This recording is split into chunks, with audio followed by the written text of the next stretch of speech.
ये स्टूडेंट्स, आज story of my life का नेक्स्ट पार्ट हम पढ़ने वाले हैं। One day when I was playing with my new doll, Miss Sullivan put my big rag doll into my lap and also spelled DOLL and try to make me understand that doll applied to both. एक दिन जब मैं अपनी नई गुड़िया के साथ खेल रही थी, मिस सुलिवन ने मेरी पुरानी गुड़िया मेरी गोद में डाली और DOLL फिर से स्पेलिंग लिखे और मुझे समझाने की कोशिश की कि ये दोनों के लिए डोल अप्लाई होता है। Earlier in the day we had a tussle over the word mug and water. इससे पहले उस दिन हम दोनों के बीच में बहस हुई थी मग और वाटर को लेकर। Miss Sullivan had tried to impress it upon me that mug is mug and water is water. Miss Sullivan मुझे समझाने की कोशिश कर रही थी कि मग मग होता है, वाटर वाटर होता है, but I persisted in confounding the two. लेकिन मैं इन दोनों को कंफ्यूज कर रही थी। In despair she had dropped the subject for the time only to renew it at the first opportunity. इसलिए इस निराशा की स्थिति में उन्होंने इसको छोड़ दिया ताकि अगली अपॉर्चुनिटी में, अगले अवसर पर उसको समझाया जा सके। I became impatient at her repeated attempts and seizing the new doll, I dashed it upon the floor. और मैंने इसी कारण से अपना धैर्य खो दिया, बार बार उनके समझाने के कारण, और मैंने अपनी गुड़िया फर्श पर पटक दी। I was keenly delighted when I felt the fragments of the broken doll at my feet. और मुझे बहुत ज्यादा खुशी हुई जब मुझे पता चला कि गुड़िया टूट गई है। Neither sorrow nor regret followed my passionate outburst। ना तो मुझे दुख था और ना ही मुझे किसी भी बात का कोई भी दुख महसूस हो रहा था। I had not loved the doll, क्योंकि मुझे गुड़िया से प्यार नहीं था। In the still dark world in which I lived, there was no strong sentiments of tenderness। मैं जिस अंधेरे की दुनिया में जी रही थी, वहाँ पर भावनाओं का कोई मोल नहीं था। I felt my teacher swept the fragments into one side of the hearth and I had a sense of satisfaction that cause of my discomfort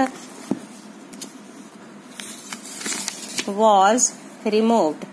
मेरी टीचर ने गुड़िया के छोटे छोटे टुकड़े अलग करके एक साइड में रख दिए और मुझे बहुत खुशी हुई कि मैंने अपने साथ होने वाले इस कष्टदायक स्थिति को खत्म कर दिया है। She brought me my hat and I knew I was going out into the warm sunshine। वो मेरा हैट लेकर आई और मुझे पता चला कि हम दोनों धूप में बाहर जा रहे हैं। This thought, if a wordless sensation may be called a thought, made me hope and skip with pleasure। बाहर जाने की लेकर मुझे बहुत खुशी हो रही थी। We walked down the path to the well house, attracted by the fragrance of the honeysuckle with which it was covered with। Someone was drawing water and my teacher placed my hand under the spout। हम दोनों चलते हुए well house पर, कुआं घर पर पहुंचे और इसके साथ ही पीले और पिंक कलर के फूलों की मीठी खुशबू के साथ वो पूरा रास्ता भरा हुआ था।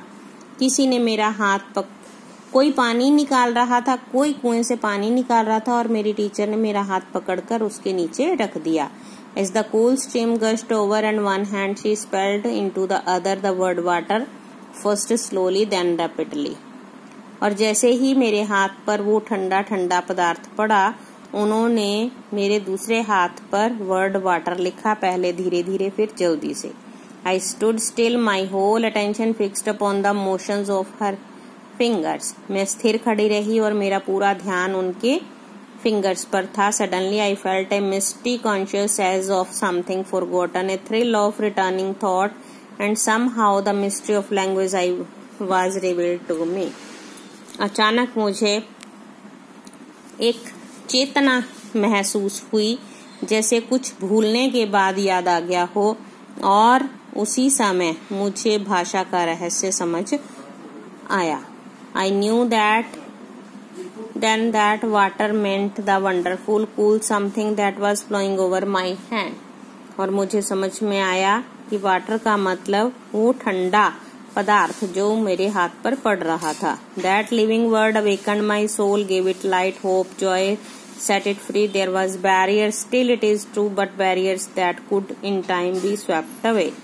और इस दुनिया में मेरी आत्मा जागृत हो गई जिसने उसे रोशनी, खुशी, आशा दी. हालांकि बहुत सी रुकावटें थी, लेकिन इन रुकावटों को धीरे धीरे समाप्त कर दिया. I left the well house eager to learn. मैंने जल्दी से और ज्यादा सीखने के लिए वेल हाउस को, कुआं घर को छोड़ दिया. Everything had a name and each name give birth to a new thought. हर एक चीज का एक नाम था और हर एक नाम एक नई सोच को जन्म देता था. As we returned to the house, every object which I touched seemed to queer with life. और जैसे ही हम घर वापस आए, मुझे लगा कि हर चीज जिसको मैं छूती थी वो जिंदगी है. That is because I saw everything with the strange new sight that had come to me. On entering the door, I remembered that doll I had broken. और घर पहुंचने पर मुझे याद आई वो टूटी हुई गुड़िया. I felt my way to the hearth and picked up the pieces. मैंने वो टूटे हुए सारे टुकड़े उठाए. I tried mainly to put them together. और बिना किसी कारण से मैं उनको इकट्ठा जोड़ने लगी. Then my eyes filled with tears for I realized what I had done, and for the first time I felt repentance and sorrow. और उस समय मुझे महसूस हुआ कि मैंने क्या गलत किया था. इस कारण मेरी आंखों में आंसू आ गए और पहली बार मुझे दुख महसूस हुआ. I learned a great many new words that day. I do not remember what they all were, but I do know the mother, father, sister, teacher were among them. Words that were to make the world blossom for me like Aaron's road with flowers. It would have been difficult to find a happier child than I was as I lay in my crib at the close of the eventful day, lived for the joys it had brought me, and for the first time longed for a new day to come. इसके बाद मैंने बहुत सारे शब्द सीखे. मुझे याद नहीं वो सारे क्या थे, लेकिन उनमें मदर, फादर, सिस्टर, टीचर जैसे बहुत सारे वर्ड्स थे जिन्होंने मेरी जिंदगी को एक नए आयाम पर पहुंचा दिया.